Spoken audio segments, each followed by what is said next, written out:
Are you playing into your calculus on either living or on office, how AI is going to change the world? I think you got to think about it every day. But we know it's very, very good at taking menial tasks and repeating them. It's something we think a lot about. And then we try to think about where are we positioning ourselves. But our bet and our guess is the folks that are at One Vanderbilt are going to use it, and they're going to be winners. And there'll be people that are in back offices in suburbia that will be losers and will have to reinvent themselves. Prominent CEOs, leading economists, iconic investors, insights from the experts. The Walker Webcast with Willy Walker. See who's next.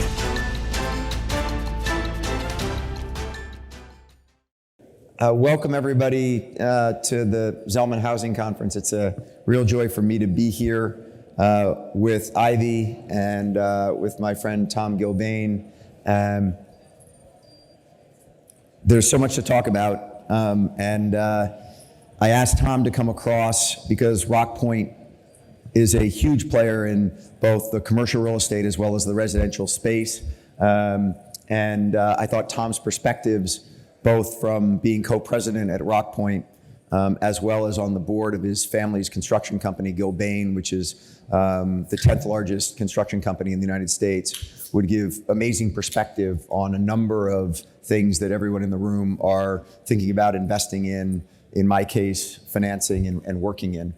So Tom, it's great to have you. Thank you. Thank you, Willie. I know you came fleeting back from California to be here. My flight from DC up here last night was delayed by about an hour and a half, and I got to the hotel late, and I said, well, at least I wasn't Tom flying back across the country. Yeah, I got in about 3 a.m, but I didn't check my Whoop. I don't know if it likes me today. I actually got a green score. I'm betting I'm not in the green. Yeah. I'm betting I'm not in the green. I love that you wear a Whoop. What's your Whoop score tell you after a round of golf? Because you're an avid golfer. I'm an avid golfer. Golf is amazing, and I think you see why people who play a lot of golf and move to the South live longer. It's like a 12 strain. I mean, it's a pretty good strain if you go out and play golf. So it's. But then you go to the 19th hole and the recovery score goes through the floor. That for sure. The Whoop. I'm a Whoop vigilante. Yep. So alcohol and my Whoop don't coexist. So it's been amazing on that front where you just, I have eliminated drinking almost because I want to have that score.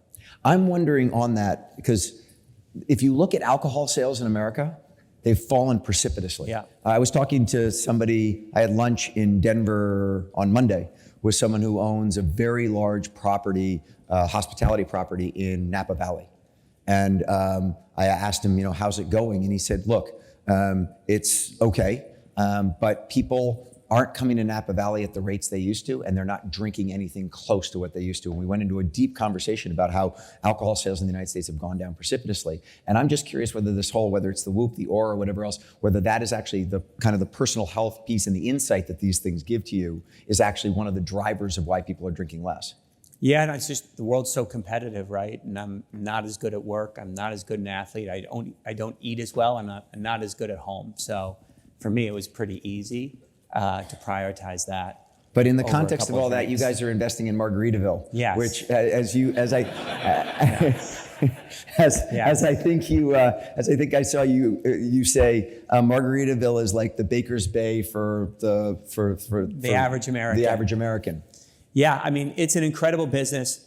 John Colan, who was Jimmy Buffett's partner in the business, is a branding genius, and he saw this brand that Jimmy had, which is truly a lifestyle brand.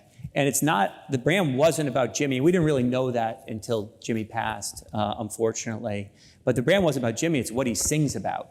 And everyone, no matter where you're from, loves the idea of Margaritaville. Sand, beach, waves, fun times with people. And so it's the ultimate lifestyle brand. So John took that and said, I'm gonna take that to the consumer world. Started in restaurants, opened his 3rd flagship hotel in 2015.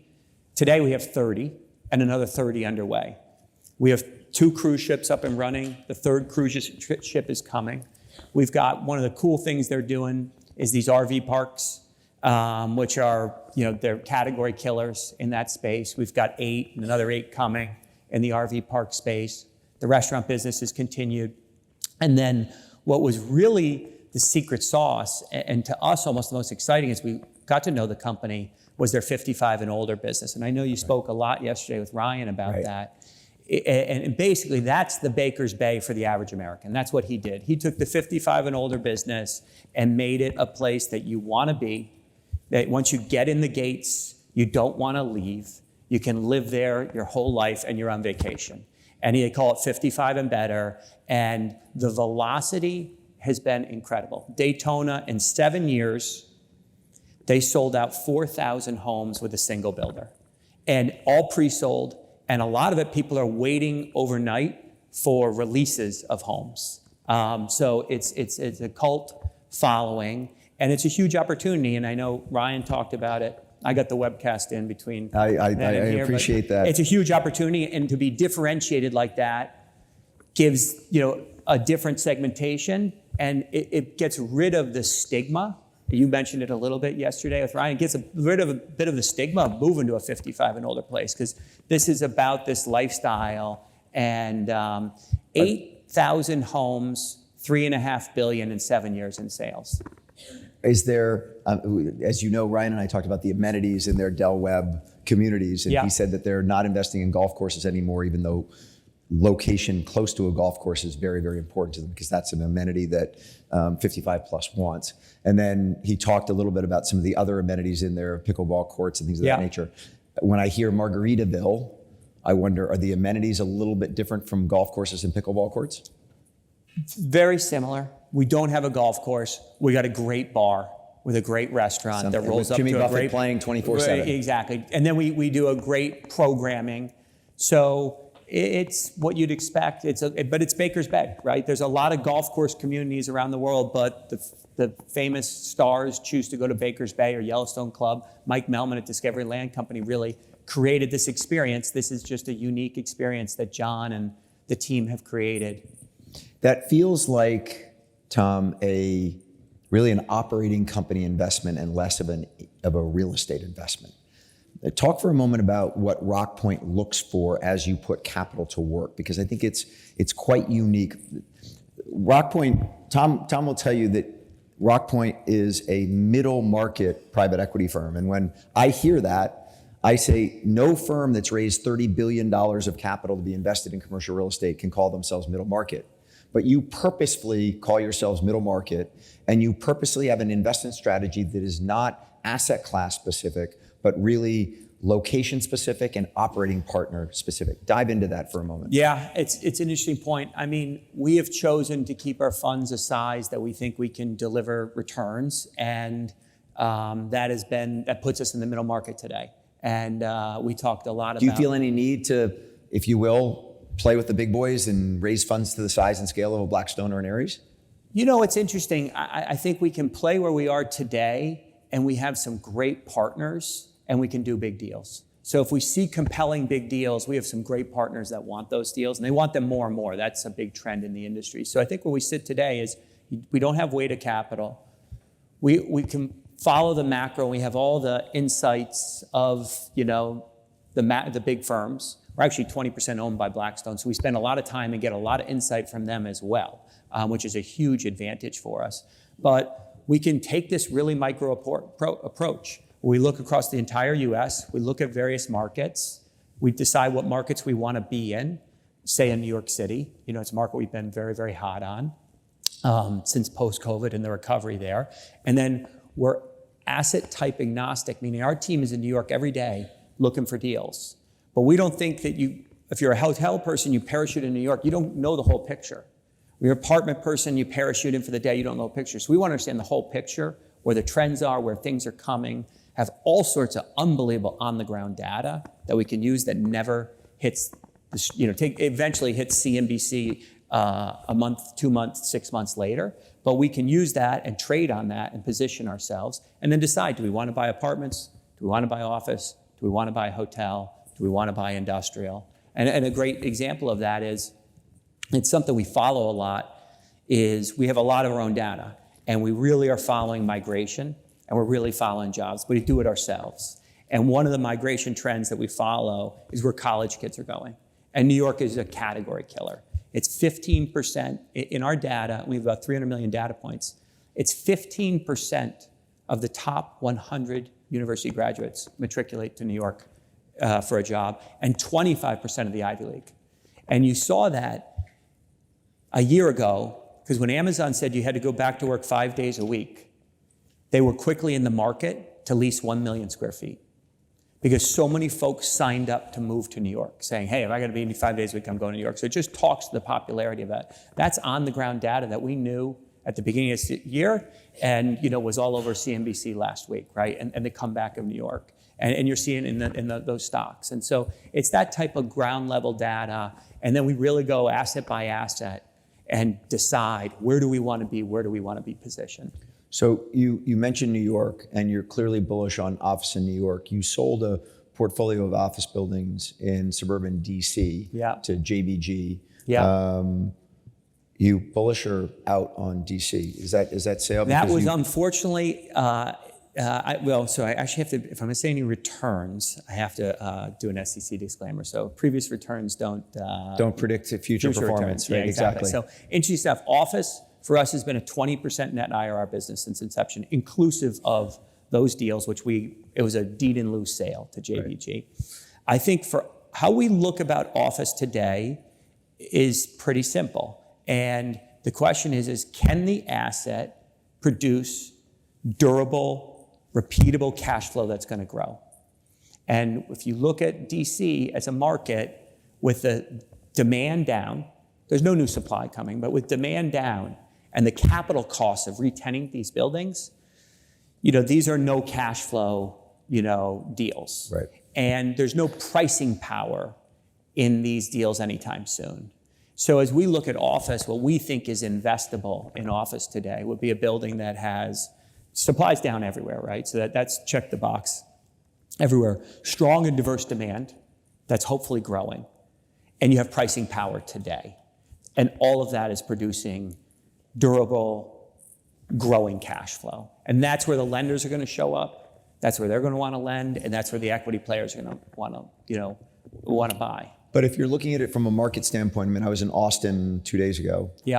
Austin's got a lot of vacant office as well as vacant multi right now. Huge. But it clearly has amazing long-term growth drivers. Yeah. I can say the same thing about Dallas, Nashville, and Charlotte. Yeah. I can't really say the same thing about New York, Boston, and San Francisco, or can I? Well, so it's a good question. And I think there's a good chance all this data, BLS data, is wrong. And really wrong. And obviously this is super popular. So I think if you look at those markets, it shows a lot of jobs. There's definitely a lot of jobs, but you really got to break down those jobs in those markets. So I think how we take multifamily, how we would look at in Austin, and kind of going back to our research, multifamily has pricing power. The greatest correlation on every downturn in every market through history. We've got the data and run it. Multifamily has pricing power when you get to 92 or 94% occupied. And we're at 96 nationally right now. 96 nationally, and it's moving along, right? But you look through Austin and it's 86, 87, right? So then what we will do on Austin is we really kind of look, hey, when is this gonna get to 92 to 94? And when do we think it will get pricing power again?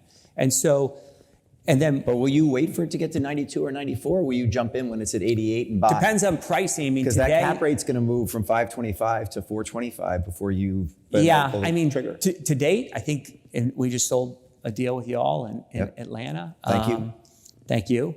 To date, if we look at these cap rates, we see them more in the mid to high fours. So on these depressed cash flows. And so for us, if we can buy a deal, we're buying a deal in Jersey City. If we can buy a deal in Jersey City, that's a 5.5 cap going in. It wasn't when we put it under contract, but rents are growing, so you've got that tailwind. It's a 6 mark to market. We do value add with our team, and I love Ryan Marshall was talking about the cold plunges and hot tubs and saunas. I know you have those at your house, so we can go into that. We'll do all of that. Personal stuff. We'll do all of that there. And so we move rents 10%, and it's a 6.5, all untrended. And today that trades for a 5. Over what period of time are you going to move rents 10%? 2 years. 2 years. Yeah, 2 years. We'll roll the units, and in 2 years they will get renovated. We'll move the rents 10%. But We've had zero rent growth this year, basically on a national basis. on a national basis, but you're 4 or 5% in Jersey City today. Also, Jersey City, you've got strong growth in Manhattan. We're seeing in some of our deals, we're seeing 7 or 8% rent growth on new deals and renewals. But if you look at the city of New York, and this is kind of how we look at cities, and this is where we move within cities. If I live on the island of Manhattan, I take home $150,000, and I rent a 1-bedroom, and I pay the city tax. After rent, after taxes, I take home $30,000. I get on a PATH train to Jersey City, which has Whole Foods and is booming, and it's finally getting body heat and becoming a place. They say math is $60,000 after rent and after tax. So we think that's very compelling. And then we were talking about rent-income ratios. You were talking about rent-income ratios with one of your guests on one of the podcasts I was listening to. We're seeing rent-income ratios in the low 20s. For an urban environment, that's incredibly low. Yeah. So we kind of sit there and say a lot of demand, not a lot of supply. So we're in check there. Rents are moving today, and we have pricing power. So that's for us. But you also have to remember our lens, and Michael Levy on your podcast talked a lot about this. Our lens is we're trying to make higher returns. If you're trying to make 10, 11, 12 over 15 years, buying in Austin, probably a perfectly good place to do it and diversify yourself. If you're trying to make mid to high teens, we need more speed, more velocity, and more value creation. That's interesting because that's one of the reasons why people are holding back on Austin right now is that they don't want that drag of a year or two where they're not getting the type of rent growth that you're talking about getting in Jersey City. Yeah. So you touched on taxes a little bit, and I don't like to beat this dead horse, but I live in the state of Colorado, and there's a proposition that the residents are going to put on the ballot at our next election, which is going to raise income taxes precipitously if it ends up getting through. And a lot of my friends in Colorado are like, this is a recipe for all of us to leave Colorado like people have left New York and people have left San Francisco and things of that nature. As I asked you the setup question of Austin, Nashville, Charlotte, I picked those cities purposefully because they've got great growth, they've got companies relocating to them, and they've got good long-term growth drivers, a lot of it behind tax policy. Yeah. I picked Boston, New York, and San Francisco purposefully because they are high tax cities. Yeah. And you just went to why you're investing in Jersey City and potentially not in New York because you can get on the PATH train and get out there. Yeah. So is there a way to play other cities the way that you're playing Manhattan?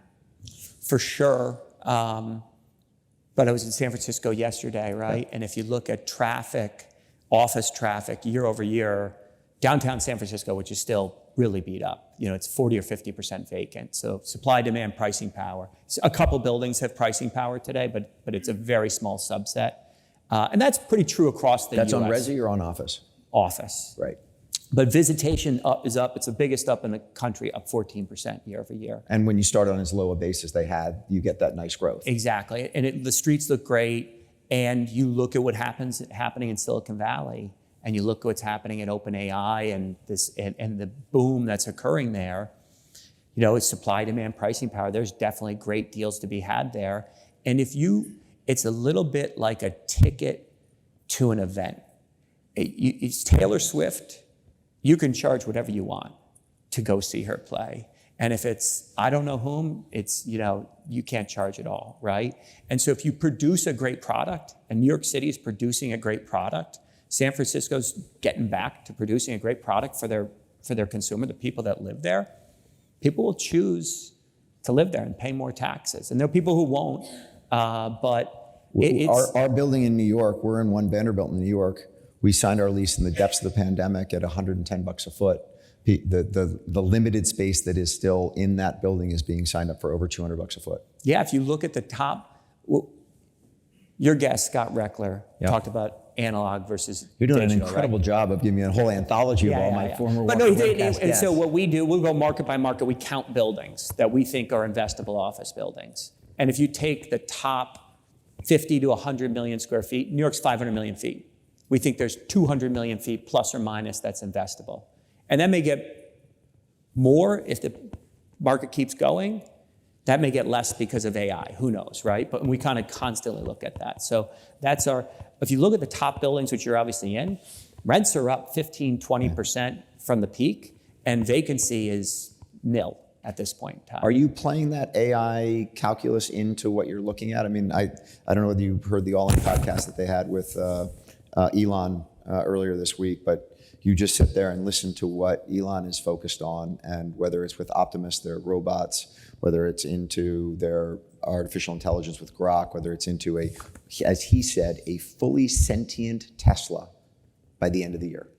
A fully sentient, that was his words, a fully sentient. And by the way, Elon did say back in 2015 that autonomous vehicles would have taken over the world by 2020. We're in 2025 and autonomous vehicles are just making their, so he was a little late on that, but I think he was obviously directionally correct.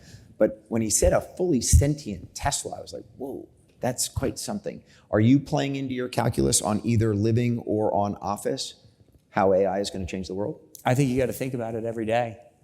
And I think there's no easy answers around it, right? But I think you got to think about it every day, and see what would a downside be. And for office, one big downside could be you will lose a lot. It's very, very good. How good it can get at certain complex and creative things, who knows at the end of the day, right? But we know it's very, very good at taking menial tasks and repeating them. And so you look at some of these consumer companies, T-Mobile, where they've gotten rid of entire back of the house and done it with chatbots and actually have better performance than you used to have when you had a T-Mobile problem, right?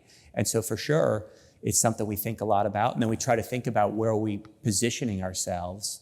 But our bet and our guess is the folks that are at One Vanderbilt are gonna use it, and they're gonna be winners. And there'll be people that are in back offices in suburbia that will be losers and will have to reinvent themselves. You started when we were talking about New York City and why you liked it. You said 15% of the top 100 university graduates moved to New York and 25% of Ivy League grads.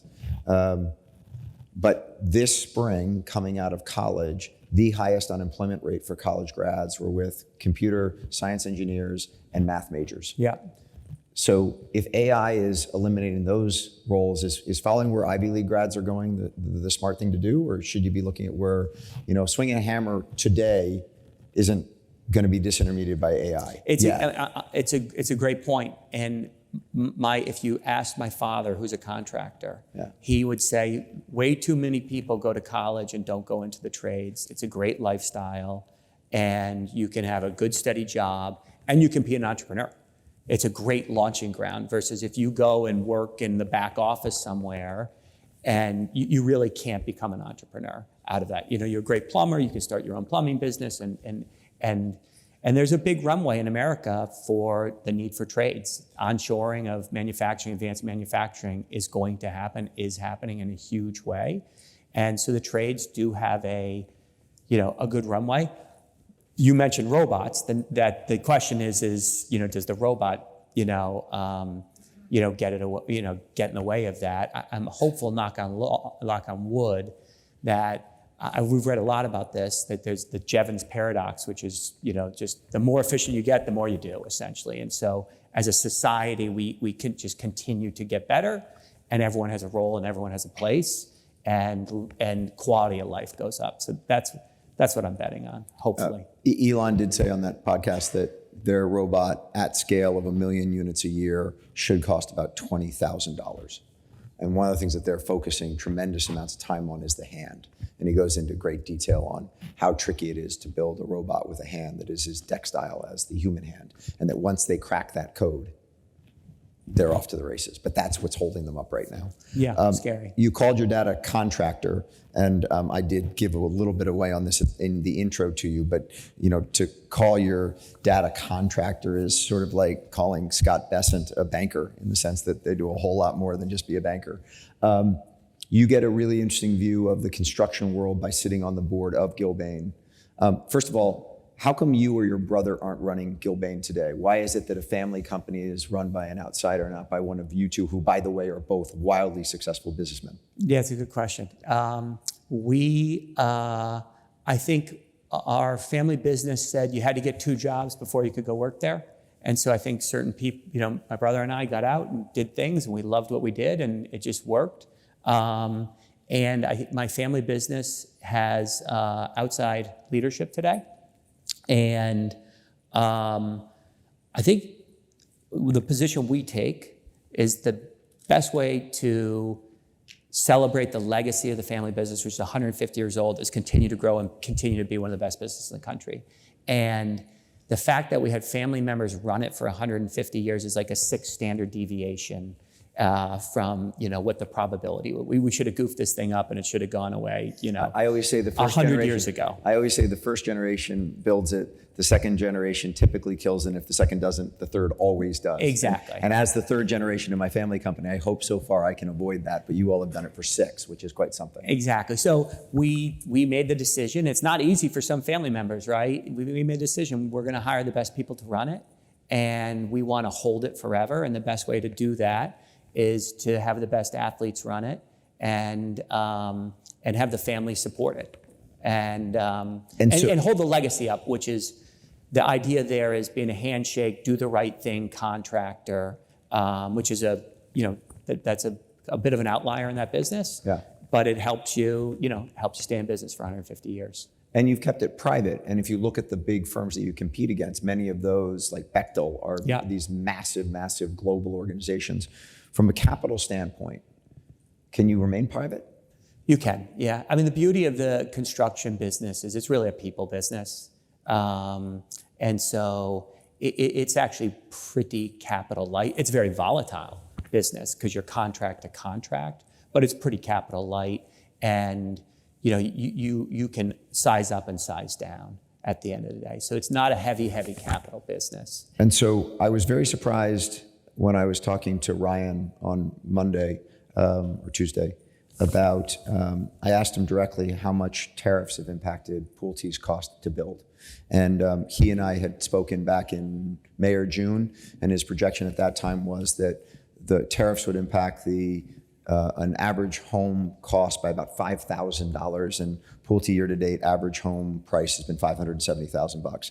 And so I said to him, has that played out? And he said to me, our calculation right now is that tariffs have had 0 impact on our cost to build year to date.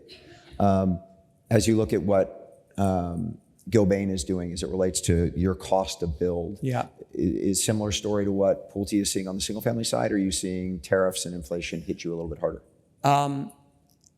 Early on, thought the tariffs and inflation was going to hit us. We buy $8 billion, we put in place $8 billion in construction a year. So we've got great procurement. $8 billion of construction a year, and we'll put in place in dollars in any given year. Yep. So we buy in large scale, and so the teams were very, very good on our procurement side and kind of figured out how we can work around, get discounts, and so it hasn't been a big issue.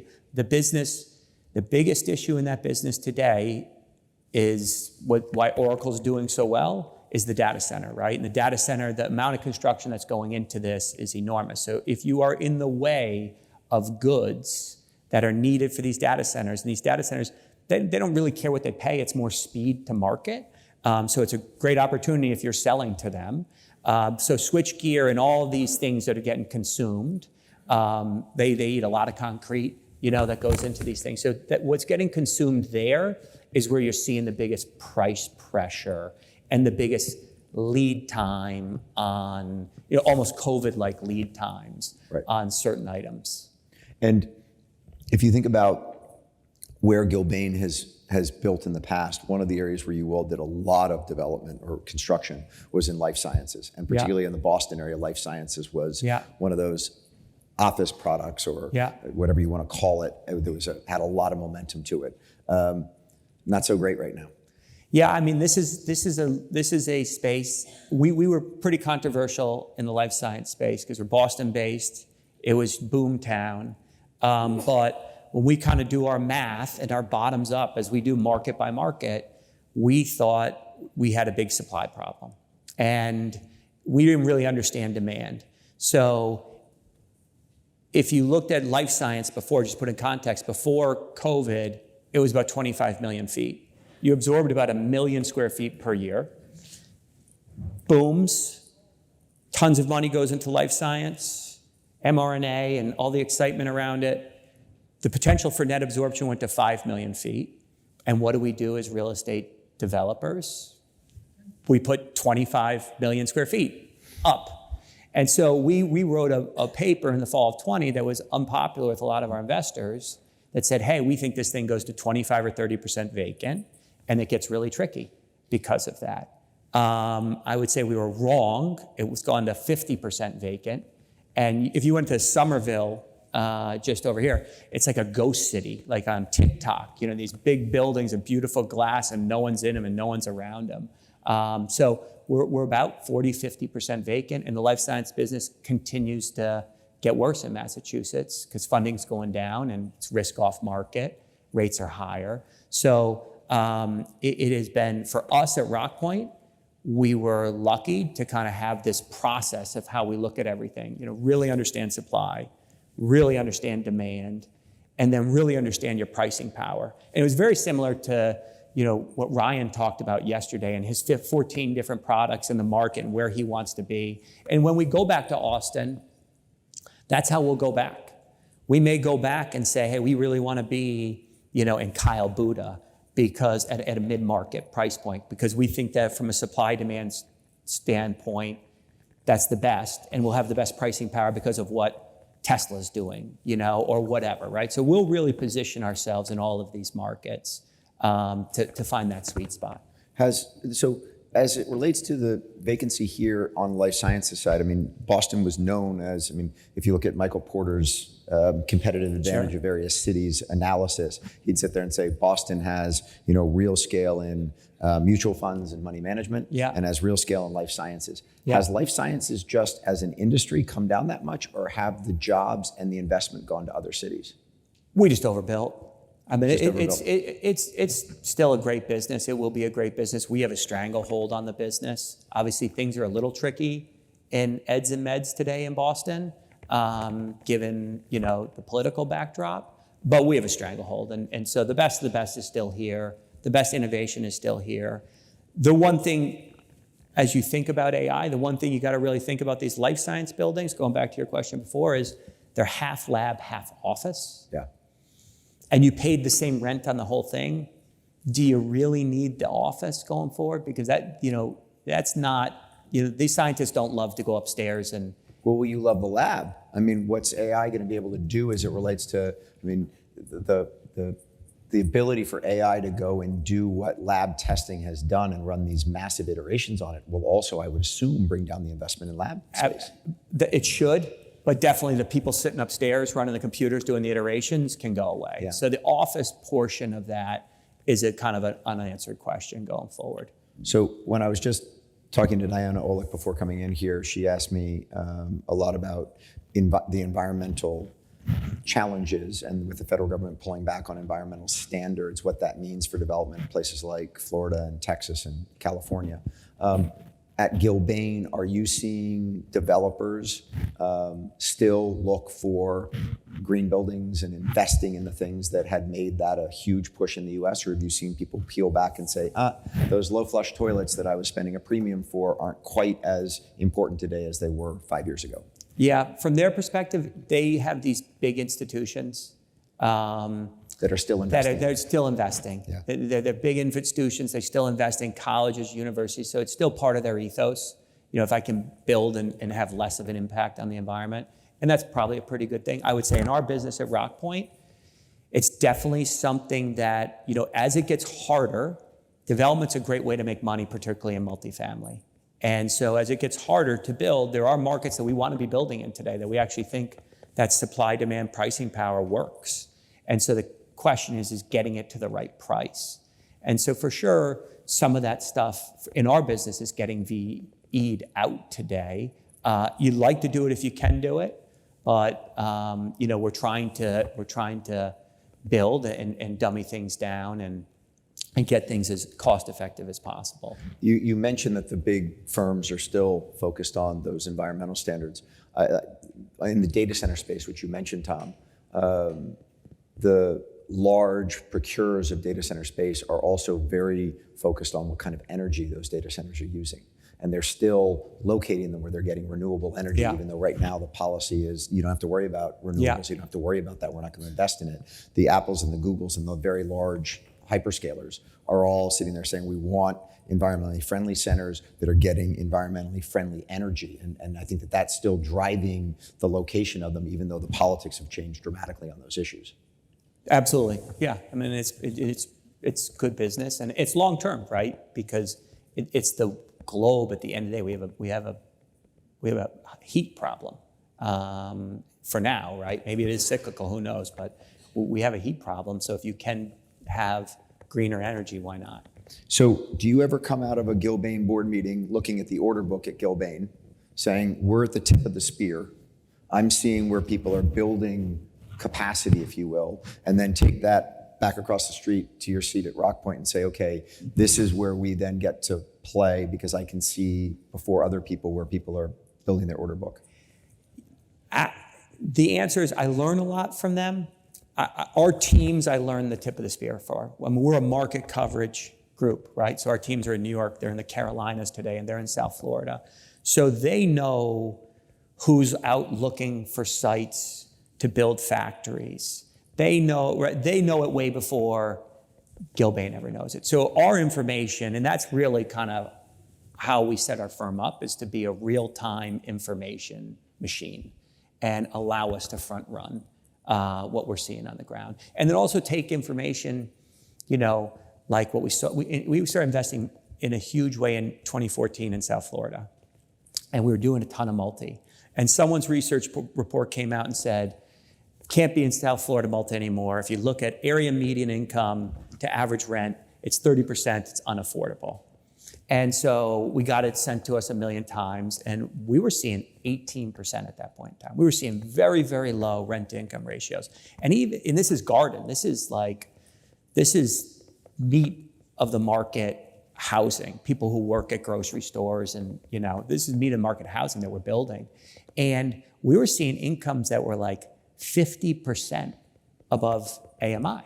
And so for us, we kind of like, this doesn't make a lot of sense. So we really dug in then into this BLS data, and you read the American Community Survey, which I know Ivy's an expert on. But if you think about these questions, they call your house. Oh, yeah. Okay, they call your house, right? So they call. Don't get me going on owner equivalent rent. Exactly. They call Larry Ellison's house, and they say, "Hey, Larry, quick question for you." Oh, sure. How much you make? Well, I made 110 billion yesterday. Yeah. So this year is probably 150 billion, I guess. And your house? Oh, yeah. If I live in it, I was going to rent it, probably get $1 million a month. And is that up from last year?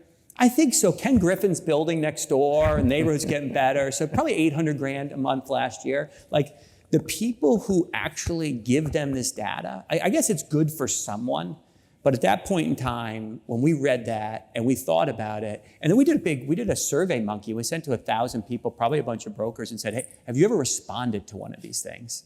And nobody ever had. Right. And so we kind of threw that data out the window at that point in time. So that's what we see, in the market. And so we're a private equity fund, but we're trying to create real estate entrepreneurs. And you're in your market every day, and you're thinking. Our joke on AI is like what we're really working on is actual intelligence. Like we want to get better at actual intelligence every day because that gives you a competitive advantage. And so we're in the market every day. So we use these factories coming to Raleigh, or something's coming to South Florida, or the incomes don't make sense, or this gap in income, take-home income from Jersey City to downtown. And so that really, for us, that's the tip of the spear. And do you set AI to that data lake? Are you guys building your own artificial intelligence data lake? We are. We're trying, and we're trying to take that and get better at communicating amongst us, kind of the trends that we're seeing. And then where it's really great is the big data stuff, right? We have over 300 million data points that we're using to study this college migration. And we can use it for different ways, right? And so, and that took us 2 years to figure out how to even think about that data, right? We don't use BLS data for moves.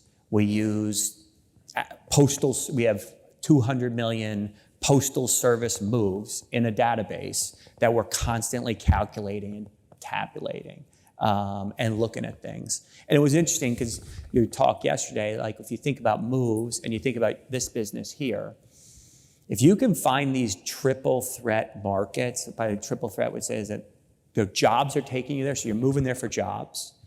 Work from anywhere, people are moving there, like at Charleston. We've got a deal with Freehold here in Charleston. It's been a great seller, hasn't really slowed down at all, because work from anywhere, people just decide, hey, what a great place to move and raise kids, right? And then boomers will retire there. You know, like if you look at the math on Myrtle Beach, I mean, it's just constantly filled with people. And that's why that 55 and over for sale business is so strong. But if we look at the migration in these markets, if you get those three chains of people kind of moving there, it's really extraordinarily powerful. I was really surprised that Ryan talked to me about their 55 plus active adult, that they're actually building, they've had some very successful communities in sort of the upper Midwest, places that you wouldn't think would be typical retirement communities, but that people are staying there. And I asked him in the interview whether that has something to do with the eldest daughter staying around to take care of her parents. And he said that may have something to do with it, but we've just found that these communities are extremely attractive for people and that they're not moving south, they're sticking around in those communities where they built their homes and lives. Talk about industrial for a moment, because I know you raised a $2 billion fund with ADIA to focus on industrial, and industrial has been one of those asset classes, I would argue, like really the commercial world has been multi and industrial and then sort of everything else. Talk about what you all are seeing on the industrial space. I know you did a big development with Greystar, talking about Charleston, South Carolina. Did a big development with Greystar. What's your take on industrial right now and their growth? Because we've seen vacancy in industrial go up quite significantly from nothing. It's sort of like your comment about California and occupancy. If you go off the bottom, any movement up seems to be a big number. But from an industrial standpoint, we have seen vacancy get up to north of 4%, which is a lot given where we've been. You're still bullish on industrial or pulling back on industrial a little? So again, like we do anything, I would say we don't buy the market. Right, we're not buying very, the asset class. we're very, very focused. So I would say today there's still pockets of strength. The overall overlay is tariffs need to get figured out, because most of these buildings are moving goods and they don't know what the tariffs are going to do and where they're coming from, et cetera. So I think you'll see a big relief demand. There's a lot of people who want to get going, who want to build new projects, who need new projects, but they're waiting to see how this all plays out, right? So I think on a macro basis, once that is just known, you can reset your business. And if you're a football manufacturer, a wine importer, whatever it is, it hits so many different people, you can just get back to business. So on a macro basis, that's probably what's going to happen. We've been in South Florida, we're in Tampa. These are places that are growing today, that are undersupplied and developing there, and had great success with that, and building, buying land at good prices. It's a little bit sort of what the housing business needs to do. Land is reset, construction's reset, and you can build to a 7.5, so you can build to a really good level, and everyone can make money at that level. And then we also really like this advanced manufacturing thing is real. It's huge in the Southeast, and there's a lot of downstream derivative plays of that. And so we really like some of these Southeast regional players, Raleigh, Richmond. Richmond's doing amazing, because if you really think about it, Northern Virginia just became a data center. And all the industrial there went away, right? So that's boom. And where's the next place you go? You go down 95 to Richmond. It's cheap, it's a good place to live. And also we're seeing all these data center suppliers, switch guys, and they come to Richmond to go service those data centers, right? So there's a lot of second derivative plays that you can make, and with this advanced manufacturing, these trends. And then some of these markets like Florida that continue to grow, they're triple threat markets, as we said, and they're under warehoused. And you gotta build, the one thing you have to do, and we've got a great team on this, you just gotta really make sure you've got the right product. Because apartments is pretty generic, or single family housing is pretty generic. In South Florida, you don't want to put up 1.5 million footer. You want to put up a 150,000 square footer, because that's the meat of the market. And so in industrial, people will make that mistake. Housing, people don't generally make that mistake. In suburban Fort Worth, people aren't building 10,000-foot homes, right? They're building, as cheap a entry-level home as they can for the consumer. So that's the one thing. But yes, we continue to see opportunities. It's not as broad as it used to be, but if you really, really are rifle shot, there's some great opportunities with some big tailwinds. If anybody's down in Richmond, if you go to Richmond next, I'd strongly suggest you go see the new CoStar headquarters that's being built in Richmond. Their headquarters and conference facility is costing them over $1 billion, and it is to spin your eyes. It's really quite something, and I know many people in the room take CoStar data and ingest it. I'm assuming you all use CoStar data in a pretty big way. But what Andy's building down there is really quite something. I am, just as an aside on that, and I'm a huge fan of CoStar and a huge fan, Andy's one of my really close friends. Your comment as it relates to the BLS survey and asking people, when was the last time you picked up the phone and answered that question? Crazy. CoStar relies for most of their data on surveying. They got people down in Richmond who call out to people and ask brokers, ask owners like you, hey, give me that data. If that source of data, for whatever reason, doesn't answer the request that they have, it's a pretty significant chink to their data feeds that CoStar has that's somewhat distinct from Bloomberg. And I only say that from a total outsider observers, but when I was talking about this with someone the other day, it sort of made me think about survey data versus actual data feeds.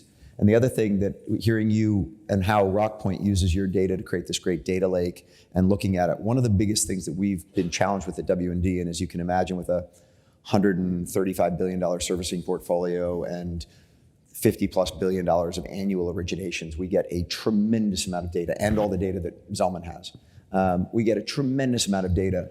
And the hardest thing for us as it relates to using that data is what data we actually own and what we don't own. Yeah. In other words, the data rights behind the data. Yeah. And so when we get a feed that comes in from our partnership with Fannie Mae, we can't commercialize that data.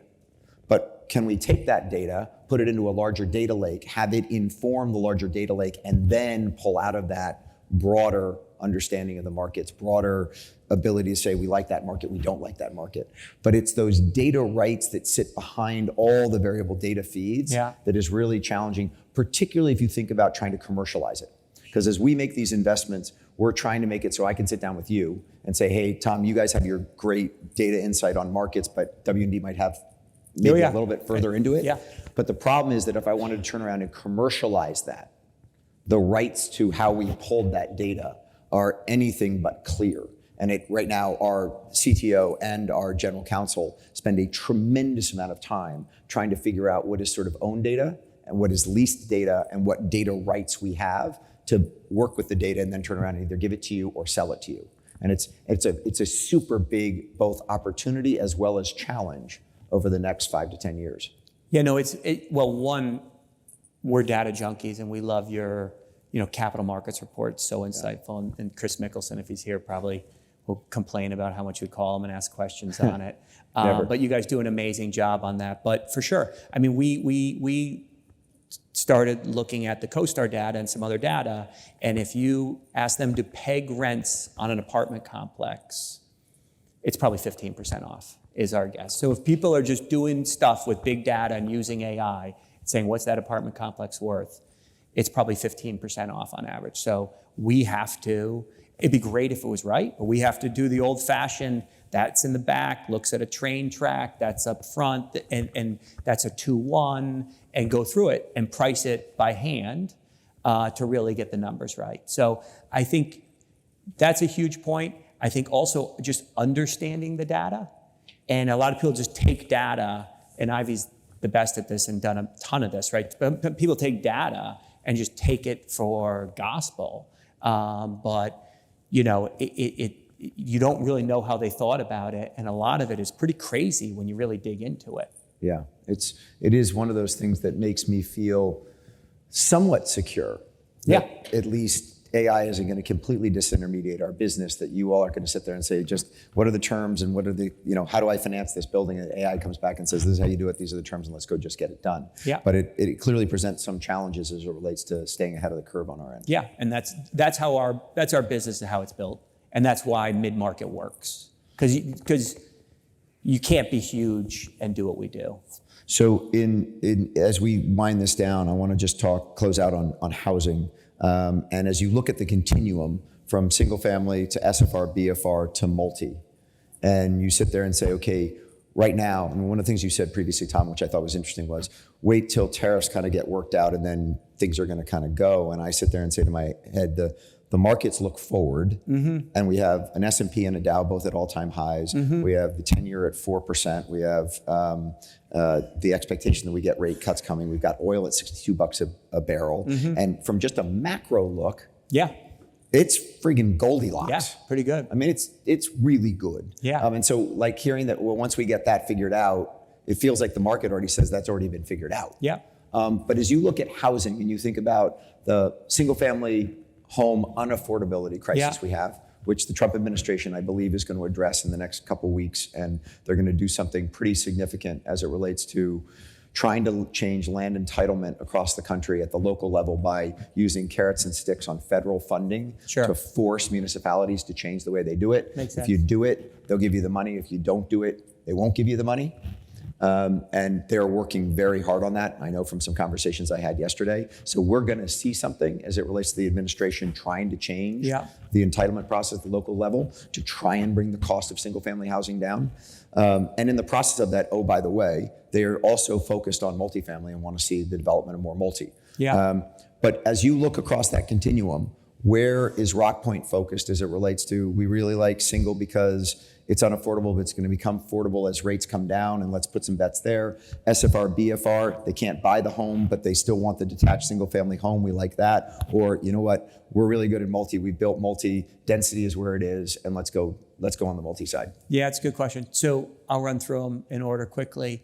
Single family for us means land, really. We're an equity player. We're not a home builder. We're trying to make opportunistic returns, right? So it really means land. So it has to be tactical because land is so levered. If home prices go down 10% and you have a little longer carry and your lot residual is 25%, the lot's worth half overnight, right? And so you really have to feel like you're in the early mid innings and you've got a runway on land. And so that's generally when we'll play land. And you're going to see that opportunity here shortly. And what the administration does, if they free up a lot more land, it's great for home builders, it's great for volume. It's bad for existing landowners. It devalues land. And so that's a tactical play for us. And we do, we've done it with Patrick Zalupski at Dream Finders, Casey, the Lennar folks. So that's a business we like. We've done probably 100,000 housing units in land. So we've done a lot of it. It's a sector we like, and we will play. Just today with where we are, it's tricky, and Ivy and the team has wrote about that a lot. It's very, very tricky time for land. Prices have to go down. And so, and I think the builders all agree. So the next is single family rental. Single family rental, scattered's really hard today because home prices are high and you can kind of buy for a 5 and rents aren't really going anywhere. I think we have a theory on why scattered rents aren't going anywhere because it should be better. It's 96% occupied. The rent income ratios are 20% or less. I mean, very, very low. You rent that home for $2,500 a month. A 3-bed apartment's $2,200 a month, and it's $4,000 a month to own that home, right? And so the rent should be growing more. Our theory there is that the penetration of institutions is too low.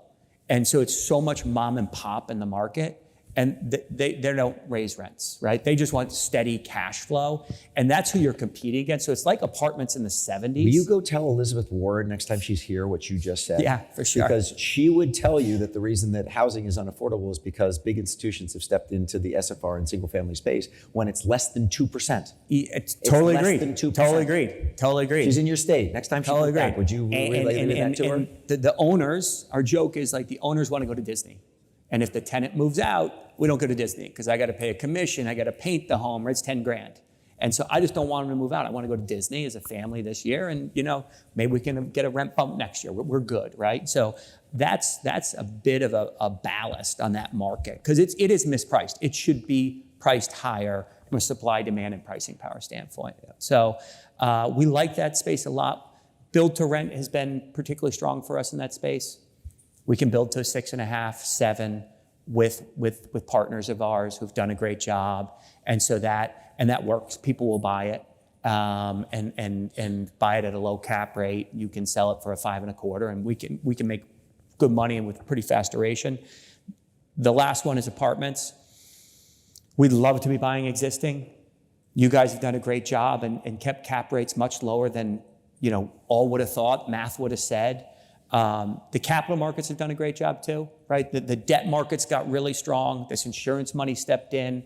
The gap we all thought was going to occur didn't really occur. Insurance market stretched a little bit. Maybe there's a little pref, but refis, debt funds. The captive insurers that some of these big private equity funds are taking, and they're taking capital off their balance sheet and putting it out as loans. That's been a huge source of capital in the market. And it filled that gap, right? That gap we all thought 2 years ago was going to happen with rising rates. The refis kind of allowed people to hold.